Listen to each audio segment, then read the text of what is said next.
So welcome dear students. Let us start with Z transform. In the previous lecture we have introduced the Z transform, and in this lecture we are going to see what Z transform further can teach us. So looking towards the concepts of Z transform, let us move forward. जो अब हमें देखना है वो ये है कि ये Z ट्रांसफॉर्म के आगे के कौन सी प्रॉपर्टीज हमारे काम पे आएंगी। इसमें कि इनिशियल वैल्यू थ्योरम और final value theorem, my dear students, इतना ही बोल दूं कि यहाँ पर हम इसके सॉल्यूशन की तरफ नहीं जाने वाले, ठीक है। तो इसके स्टेटमेंट्स हमेशा याद रख लीजिएगा जो इम्पोर्टेंट है। If z transform of f of k is equal to f of z for k greater than or equal to 0, then f of 0 is equal to limit z tends to infinity f of z, ठीक है। तो इसका ये statement first initial value theorem का, और final value theorem का statement ये है कि if z transform of f of k is equal to f of z, then limit k tends to infinity f of k is equal to limit z tends to 1 z minus 1 f of z, z minus 1 एक bracket में और f of z। तो ये है final value theorem का statement. दोनों statement देख लीजिएगा और ये स्टेटमेंट याद रखिएगा। अब जो पूरा समअप करेंगे हम ये कि कौन कौन से फार्मूले हमने देखे थे z ट्रांसफॉर्म के, तो वो था z transform of f of k का नॉर्मल डेफिनेशन जो है वो, उसके बाद a का पावर के 1 माइनस 1 साइन के ओमेगा, साइन h के ओमेगा, कॉस के ओमेगा, कॉस h के ओमेगा, ये सभी फार्मूले हम पिछली बार देख चुके हैं। जिसमें का ये फार्मूला हमने सॉल्व किया था, ये भी सॉल्व किया था, ये भी सॉल्व किया था, ये प्रैक्टिस के लिए रखा था, ये दोनों तीनों प्रैक्टिस के लिए थे, ठीक है। Next, z transform of impulse function, z transform of unit step function, z transform particularly multiplication bye k, z transform of k यानी कंसिडरिंग दैट ये k यानी f ऑफ k दूसरा तीसरा कुछ नहीं 1 है, इसीलिए z ट्रांसफॉर्म ऑफ 1 क्या मिला, z अपॉन z माइनस 1।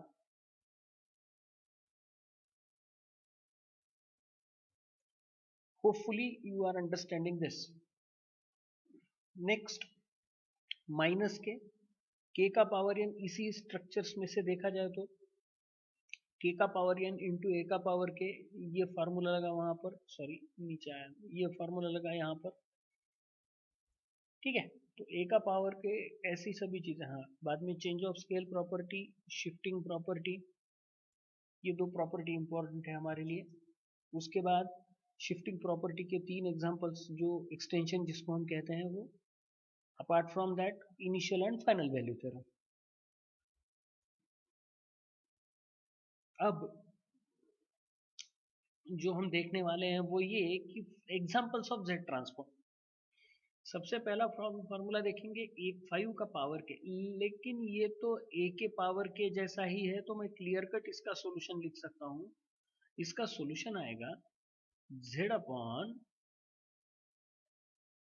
अगर मैं फार्मूला यूज करूं तो उसके साथ चेक कर लेता हूं, एक बार देख लीजिए आप यहाँ पर, a का पावर के 5 का पावर के z अपॉन z माइनस ए, एक्सट्रीमली सॉरी। तो वैसा ही ये आएगा z upon z minus 5। Is it clear? अब लेट अस वेरीफाई ये आंसर हमारा सही है या गलत, ठीक है। तो सबसे पहले by using the z transform of f of k is equal to summation k equal to 0 to infinity f of k into z का power minus k, f of k into z का power minus k। अब z transform of 5 का power k equal to summation k equal to 0 to infinity 5 का power k into z का power minus. इतना clear होने के बाद अब नेक्स्ट क्या, 5 का पावर 0, z का -0, मैं एक्सपांशन ले रहा हूँ, k इक्वल टू 0 पुट कर दिया, फिर k इक्वल टू 1 पुट कर दिया, फिर k इक्वल टू 2 पुट कर दिया, फिर ऐसा ही करते करते करते आगे चले गए. What is this? This can be written as 1 for this can be written as z by 5 by z, this can be written as 5 by z का स्क्वायर, 5 by z का cube plus dot dot dot dot dot. अब ये क्या आ गया? ये आ गया आपका ज्योमेट्रिक प्रोग्रेशन. तो व्हाट इज ज्योमेट्रिक प्रोग्रेशन? अब ये ज्योमेट्रिक प्रोग्रेशन का फार्मूला इस स्ट्रक्चर में जब हो तो वो फार्मूला होता है 1/1 minus r. R means common difference, common ratio. अब व्हाट इज कॉमन रेशो? इन दोनों के बीच का डिफरेंस 5 बाय z, इन दोनों के बीच का डिफरेंस अगेन 5 बाय z, इन दोनों के बीच का डिफरेंस अगेन 5 बाय z. देख लेना, यहाँ पर 2 है, यहाँ पर 3 है. So considering this, the common difference is 1/1 by r. 1/1 by r मतलब 1/1 बाय 1 माइनस 5 बाय z.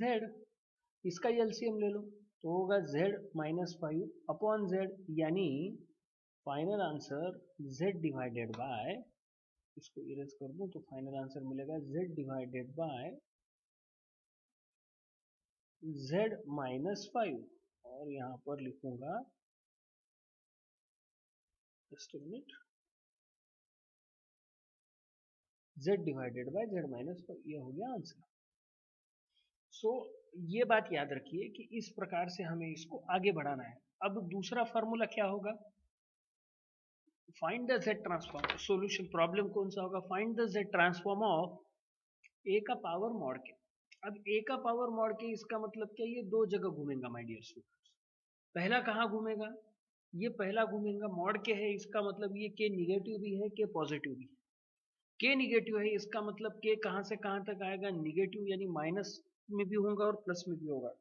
यानी मोटा मोटी ये प्रॉब्लम हमें माइनस इंफिनिटी से प्लस इंफिनिटी तक सॉल्व करना पड़ेगा. अनफॉर्चुनेटली हमारी जो डेफिनेशन है वो प्लस इंफिनिटी के लिए है, तो उसको हमें उसी स्ट्रक्चर से देखना पड़ेगा. यानी हम इसको मॉड होने के कारण माइनस इंफिनिटी से प्लस इंफिनिटी लेंगे. तो अब ये विषय है कि ये मॉड है, तो मैंने डेफिनेशन ली minus infinity to plus infinity. ये नॉर्मल डेफिनेशन है, ये मॉड के लिए डेफिनेशन इंट्रोड्यूस की गई है. तो minus infinity to plus infinity, a का power mod k into z का पावर माइनस के. अब इसको मैं कैसे देखूं? K equal to minus infinity to -1, a का power minus k into z का पावर माइनस के. यानी ये क्या है? ये है वो फार्मूला जहां पर माइनस इंफिनिटी टू -1 और माइनस इंफिनिटी टू -1 के की वैल्यू माइनस होने के कारण यहाँ पर माइनस लिखा है. यहाँ पर z का पावर माइनस के एज इट इज डेफिनेशन जैसे कि वैसे कैरी आउट कर दिए, या यहाँ का यहाँ कॉपी हो गया है जैसे का वैसा. सिमिलरली जब 0 टू इंफिनिटी होगा तब k की वैल्यू प्लस होगी और ये z का पावर माइनस के एज इट इज होगा. अब ये देखो ये क्या है, मैं थोड़ा सा कॉमन सेंस यूज करूँ तो ये तो z ट्रांसफॉर्म ऑफ a का पावर के है, तो विदाउट सॉल्विंग मैं कॉमन सेंस यूज करूं तो इसकी जगह मैं लिख सकता हूं z अपॉन z माइनस ए. बराबर है किसकी जगह? इसकी जगह मैं लिख सकता हूं z upon z minus a. मुझे सिर्फ दिमाग किसके लिए लगाना पड़ेगा? k equal to minus infinity to 1 a का पावर माइनस के z का पावर. समझे ना? अब इसके पास भी दिमाग कैसा लगा है? बड़ा आसान है, ध्यान से देखना. सबसे पहले वैल्यू माइनस इंफिनिटी पुट कर दो. अब के माइनस इंफिनिटी वैल्यू पुट कर दोगे तो क्या हो जाएगा? देखो कैसा होता जाएगा. माइनस इंफिनिटी पुट कर दोगे तो वो माइनस इंफिनिटी तक चला जाएगा. धीरे धीरे धीरे धीरे धीरे धीरे वैल्यू क्या होगी? माइनस -4 -4, -3 -3, -2 -2, -1 -1. तो वैल्यू क्या होगी? ऑलरेडी ये माइनस होने के कारण minus minus plus, minus minus plus, यानी dot dot dot plus A cube Z cube plus A square Z square plus a Z -1 तक ही है, खत्म. यानी इसको मैं ध्यान से देखूं तो पहली टर्म होगी ए जेड, इसका बेड़ा पूरा क्लियर हो गया है माय डियर स्टूडेंट। इसका आंसर आने वाला है जो है वो मैंने बता दिया है आपको, तो आगे भी चेक कर लेंगे, वही आंसर होगा। ठीक है, ध्यान से देखना, a z plus a z का whole square plus a z का whole cube plus dot dot dot dot dot. अब ये हो गया, इसका मतलब इसके लिए हमें फिर से नया फॉर्मूला लाना पड़ेगा। ये ज्योमेट्रिक प्रोग्रेशन ही है, लेकिन इसका फॉर्मूला स्ट्रक्चर अलग है। ये है 1 प्लस आर स्क्वायर वाला formula, r r square r cube ऐसा। तो इसका फॉर्मूला क्या होता है, इसका कॉमन, इसका जो nth टर्म होता है, इसका होता है सम ऑफ जीपी। इसका फॉर्मूला होता है आर अपॉन 1 माइनस आर। तो what is the value of r, a z. What is the value of 1 minus r, 1 minus A z. अब यानी इन दोनों का अगर मैं एलसीएम, ये देखो ये फाइनल आ गया आंसर दोनों का, ए जेड अपॉन 1 माइनस ए जेड। ये तो जेड अपॉन जेड माइनस ए मैंने पहले ही बोल दिया था आपको। अब इन दोनों का एलसीएम लूंगा तो वो क्या होगा, A Z minus A into A Z, 1 minus A Z into Z, इन दोनों का divided by 1 minus A Z Z minus A. तो A into Z square minus A square Z plus Z minus A Z square. तो ये A Z square और A Z square will get cancel, बचा सिर्फ क्या, minus A square Z plus Z, इसमें से Z निकला कॉमन तो बना 1 माइनस ए स्क्वायर और 1 माइनस ए स्क्वायर यहाँ पर। तो Z into bracket 1 minus A square 1 minus A Z Z minus ए। विषय क्लियर हो गया यहाँ पर। यानी चाहे वो प्लस हो चाहे माइनस हो, हमें टेंशन लेना नहीं है, हमें सिर्फ फॉर्मूला को स्टिक अप करके चलना है। अब ये प्रॉब्लम आपके लिए 101% आपकी प्रैक्टिस के लिए है। क्यों, तो ध्यान से देखना, ये 5 का पावर k जब k लेस देन 0 यानी निगेटिव में है, जब 3 का पावर k जब पॉजिटिव में है, जब, तो अब मैं इसको मुंह जबानी भी बोल सकता हूँ माय डियर स्टूडेंट्स। ध्यान से देखो ये फार्मूला क्या होगा, जरा ध्यान से देखोगे यहाँ पर, तो फार्मूला अगर ढंग से देखोगे तो फर्क सिर्फ इतना है कि यहाँ पर वो मॉडुलस नहीं है। मॉडुलस नहीं होने के कारण यहाँ पर वो फार्मूला नहीं लगेगा। कौन सा, जो पहली बार आपने देखा था वो फार्मूला नहीं लगेगा। अंडरस्टूड, ठीक है, तो वो फार्मूला नहीं लगेगा। कौन सा, ये मैं बता भी देता हूँ, ये माइनस वाला फार्मूला नहीं लगेगा। ठीक है, तो इसकी तरफ से ध्यान दीजिए, इसको थोड़ा सा क्लियर कर लीजिएगा और ये होमवर्क के लिए लीजिएगा। मैं क्या बोल रहा हूँ, क्लियर हुआ ना, इसको क्या लीजिए, होमवर्क के लिए लीजिएगा, ट्राई कीजिएगा इसके। अंडरस्टूड। नेक्स्ट, अब नेक्स्ट होगा तो हो गया find the z transform of 3 into n minus 4 sine n pi by 4 plus 5। ये बड़ा आसान है, क्या कह रहा हूं मैं, ये बड़ा आसान है। क्यों, 3 इंटू एन इज कॉन्स्टेंट। अब ये कॉन्स्टेंट होने की वजह से यानी क्या, मैं लिखूं यहाँ पर ना, यहाँ पर भी एन है, यहाँ पर कुछ नहीं। यानी माय डियर स्टूडेंट्स, ये फार्मूला आपको देते हुए ही k की जगह पर n में दिया हुआ है, k नहीं n है। यानी यहाँ पर आपको f ऑफ k की जगह f ऑफ n डील करके इस प्रॉब्लम को क्या करना पड़ेगा, सॉल्व करना पड़ेगा। यानी इसको कैसे सॉल्व करें, इसको कैसे सुलझाएं, बड़ा आसान है। इसको सॉल्व करने के लिए, सुलझाने के लिए हमें क्या करना है, थोड़ा सा कॉमन सेंस का यूज करना है। कॉमन सेंस पहली बार क्या कहता है, हमें ये कहा उसने कि पहले तो फार्मूला लिखने के बाद सीधा सीधा उसका z ट्रांसफॉर्म। तो z transform of L H S equal to z transform of R H S, यानी कि इसका 3 into z transform of n, 4 into z transform of sine n pi by 4, 5 into z 5a into z transform of one. Done. अब z transform of n, z transform of k हमारे पास था formula, क्या था, z upon z minus 1 का whole square.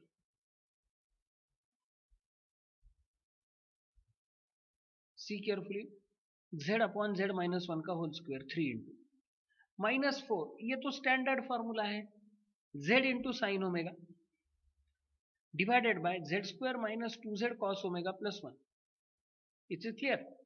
तो ये formula क्या होगा, z into sine pi by 4 Z square minus 2z cos pi by 4 plus 1, Z transform of 1 5a into Z upon z minus 1। इसका सिर्फ मुझे क्या लेना है, सॉल्यूशन लेना है, एलसीएम निकालना है, बाद में निकालेंगे वो।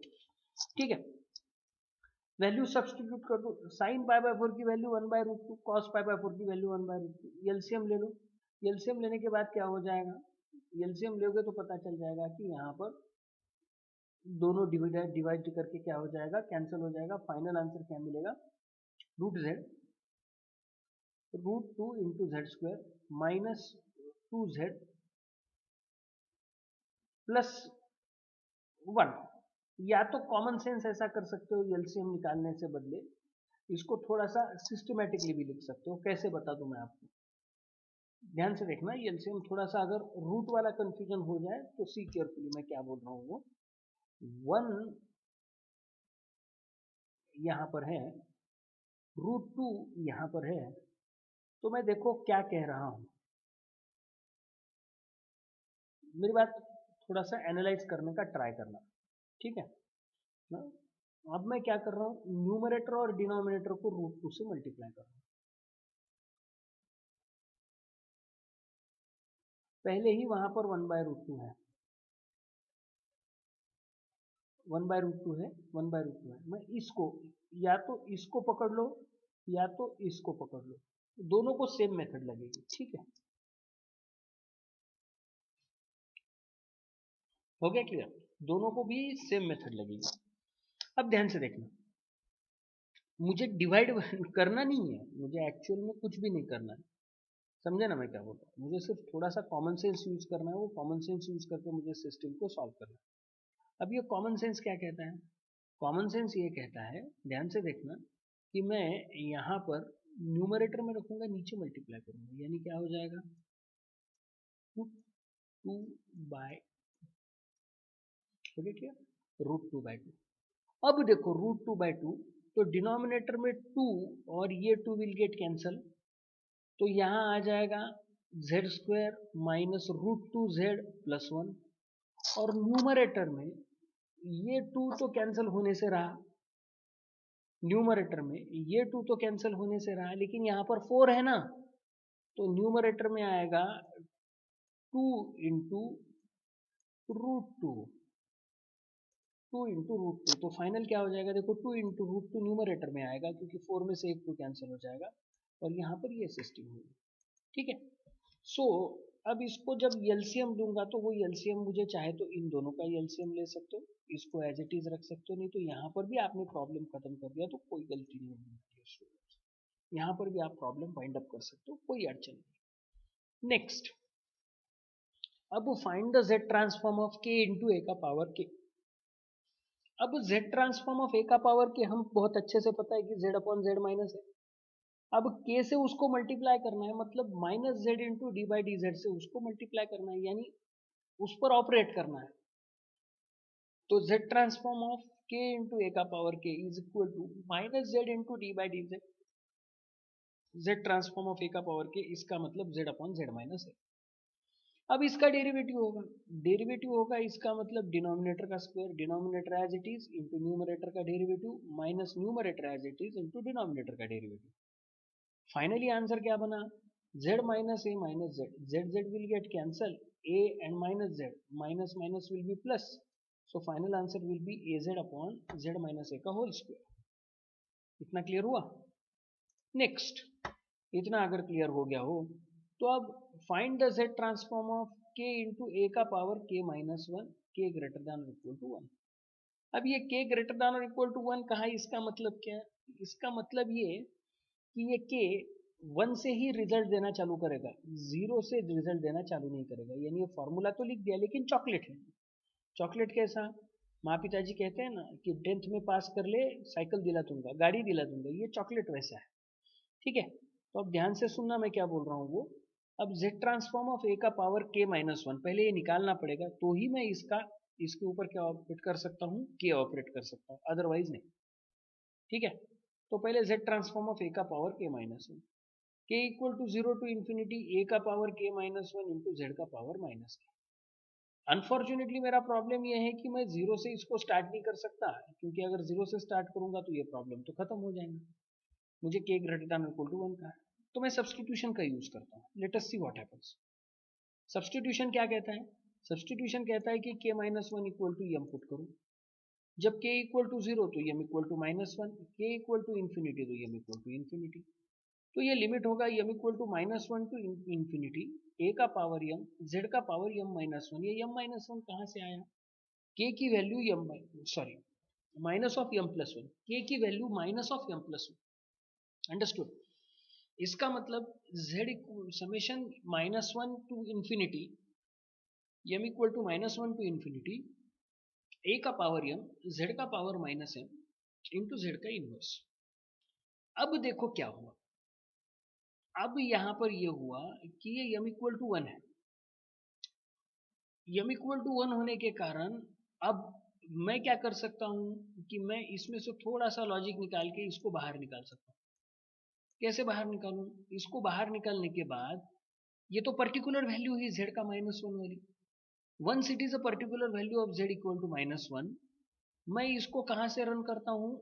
0 से रन करता हूं। यानी हमने z की पावर -m वाली पहले ही बाहर निकाली, अब इसको 0 से रन किया। Since f of m equal to 0 for m less than equal to m less than 0, ये क्लियर है। अब इतना हो गया तो ये क्या हुआ? ये z ट्रांसफॉर्म ऑफ a का पावर m फॉर्मूला बना। अब z ट्रांसफॉर्म ऑफ a का पावर m यानी क्या हो गया? यहाँ पर z upon z minus a formula अभी पिछली बार देखा उसका। z, ये z और ये z एक दूसरे को कैंसिल करेगा, यानी 1 अपॉन z माइनस ए। तो फाइनल आंसर बना 1 अपॉन z माइनस ए। और अब मुझे उसके ऊपर क्या ऑपरेट करना है? k ऑपरेट करना है। तो k ऑपरेट जब मैं करूंगा उसके ऊपर तो आंसर क्या मिलेगा? Minus z into d by d z of z transform of a का पावर k -1 यानी 1 minus z 1 upon z minus a. अब इसका डायरेक्ट आंसर है -1 अपॉन एक्स स्क्वायर फार्मूला। तो -1 अपॉन जेड माइनस ए का whole square into derivative of z1, forget it.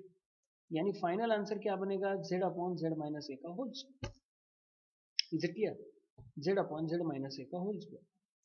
अब next problem very very easy, very very IMP, very very essential, very very छोटा सा common sense use करने वाला।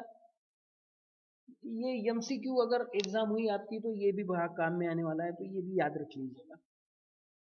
तो formula क्या है? By definition of z transform, मुझे किसका जेड ट्रांसफॉर्म लेना है? के सी एन का डेफिनेशन, यानी ये कॉम्बिनेशन है 0 less than n less than k. यानी कौन सी लिमिट? ये के सी एन यानी एन तभी वैल्यू देगा जब वो 0 टू के बीच में होगा। के टेंड्स टू इन्फिनिटी वगैरह वगैरह वगैरह, वो चलने दो उसको। के कुछ भी हो सकता है, के इन्फिनिटी भी हो सकता है, ठीक है। अब सिस्टम क्या है? Z transform of formula F of के इक्वल टू लिख दिया फार्मूला, फिर एफ ऑफ के की जगह के सी एन सब्सटीट्यूट कर दिया। तो n equal to 0 to infinity k C N, हम यहाँ पर के रोटेशन में था, यहाँ पर एन रोटेशन में, यानी यहाँ पर वेरिएबल के था, यहाँ पर वेरिएबल एन है। तो यहाँ पर n equal to 0 to infinity k C n z का पावर -n। अब ये लिख दिया तो मैंने इसको एक्सपांड करना चाहा, एक्सपांड किया तो ये एक्सपांशन क्या मिला? के सी 0 जेड का -0 प्लस के सी 1 जेड का -1 प्लस के सी 2 जेड का -2 प्लस डॉट डॉट। अगर मैं इस के सी 0 को एज इट इज रखता हूँ, के सी 1 को एज इट इज रखता हूँ, के सी 2 को एज इट इज रखता हूँ, इसकी जगह 1 सपोज करता हूँ और z एज इट इज रखता हूँ, तो ये फार्मूला क्या बन रहा है?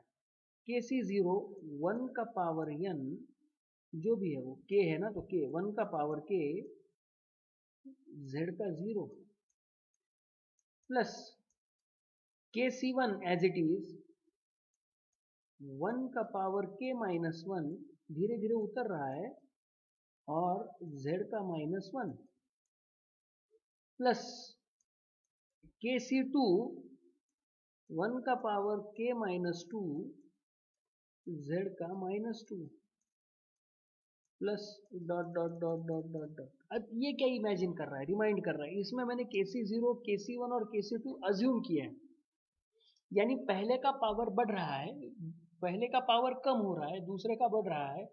My dear students, is it something similar to a square to 2ab, a का कम हुआ बी का बढ़ा, प्लस बी स्क्वायर, ए 0 हुआ यानी ए गायब हो गया, बी स्क्वायर हो गया। Are you understanding my thing? यानी अगर मैं यहाँ पर, मेरी बात ध्यान से सुनना, अगर मैं यहाँ पर लिखना चाहूँ तो इसको ज़रा ध्यान से देखना कि ये मैं क्या लिख सकता हूँ, है ना।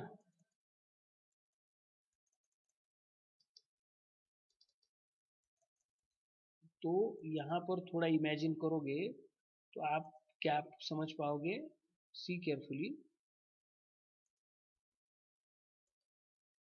कि यहाँ पर आप क्या इमेजिन कर पाओगे। फर्स्ट थिंग जो हम अंडरस्टैंड कर रहे हैं वो यहाँ पर आप ये अंडरस्टैंड कर पाओगे कि जो पावर्स हैं वो आएंगे 2, 1, 1 और 2।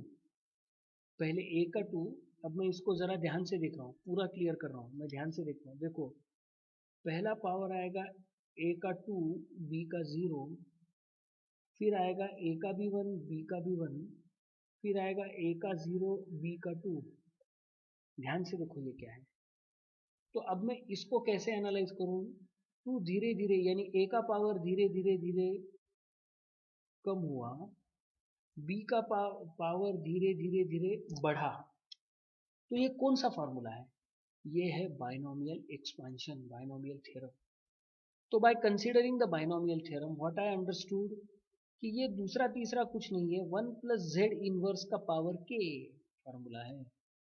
तो 1 प्लस जेड इनवर्स का पावर के अगर है तो ये तो डायरेक्टली z ट्रांसफॉर्म ऑफ के पर, तो ये 1 बाय जेड का पावर इनवर्स का के हो गया ना। यही है उसका क्या सॉल्यूशन।